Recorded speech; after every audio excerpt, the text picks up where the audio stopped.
Kenapa belum tidur? Rumah terlalu berantakan, aku nggak tahan. Ibu bilang kamu yang ngurus anak, apa dia nggak ada di rumah? Hari ini dia bilang pusing dan tangannya sakit. Dia udah tidur sebelum jam 9. Tidur? Barusan aku lihat dia baru bikin story. Aku akan melihatnya. Sudahlah, kayak dia baru tidur. Nanti dia bangun lagi. Sini aku bersihin, kamu tidur aja. Oh iya.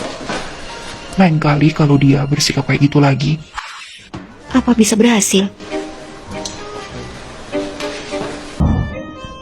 Bu, beliin daging ayam dong. Aku mau bikin sup ayam buat makan siang. Aduh, lenganku ini rasanya nyeri banget. Kakiku ini juga nggak bisa digerakin. Dara, kalau nggak ada daging ayam, masak aja yang ada di rumah. Ibu sudah tua, nggak bisa digerakin. Kalau gitu bahaya. Ayo Bu, cepat ganti baju. Aku antar ke rumah sakit. Nggak usah. Nggak perlu ke rumah sakit. Badanmu sakit terus kan 2 hari ini, apalagi tangan dan kaki. Takutnya ibu kena saraf terjepit. Kalau nggak ditangani, ibu bisa lumpuh nanti. Periksa aja ya.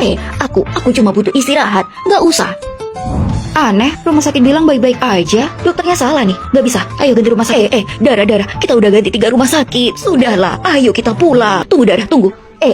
Biaya periksa kayak gini, habis berapa? Kayaknya udah lebih 4 juta. Ibu nggak usah khawatir soal uang. Uang itu kan punya anakmu. Wajar kan, anak membiayai kalau ibunya sakit. Nggak usah pikirin aja badanmu ya.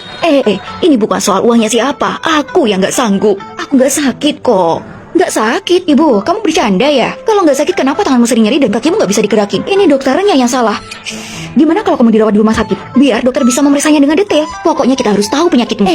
Tunggu Dara, tunggu. Aku cuma pura-pura. Pura-pura. Lihat. Aku baik-baik saja. Ayo sekarang kita pulang. Loh, jadi kamu pura-pura sakit? Mertuaku pura-pura sakit biar bisa diam aja di rumah. Pelanin suaramu. Kalau Arya tahu, mau taruh di mana mukaku? Nggak tahu ya, aku bisa jaga rahasia atau enggak. Soalnya selama 2 hari ini aku benar-benar capek. Dara, jangan diambil hati. Aku salah. Aku nggak akan mengulanginya. Kamu mau sup ayam kan? Aku bikinin ya. Aku akan memikirkannya. Dara, tunggu sebentar. Jangan bilang ya. Aku pulang.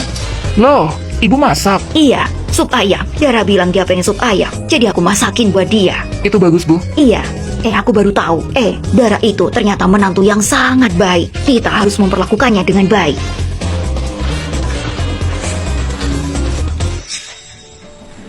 Aku dengar kamu membawanya ke rumah sakit hari ini. Sampai diperiksa 4 kali. Hebat. Berkat idemu, penyakit ibu itu langsung sembuh. Makanan sudah siap. Ayo. Ini, makan yang banyak. Ini. Ambillah, makan yang banyak. Wah, Bu. Dia hampir makan 100 potong. Tanganmu udah nggak sakit lagi. Udah sembuh.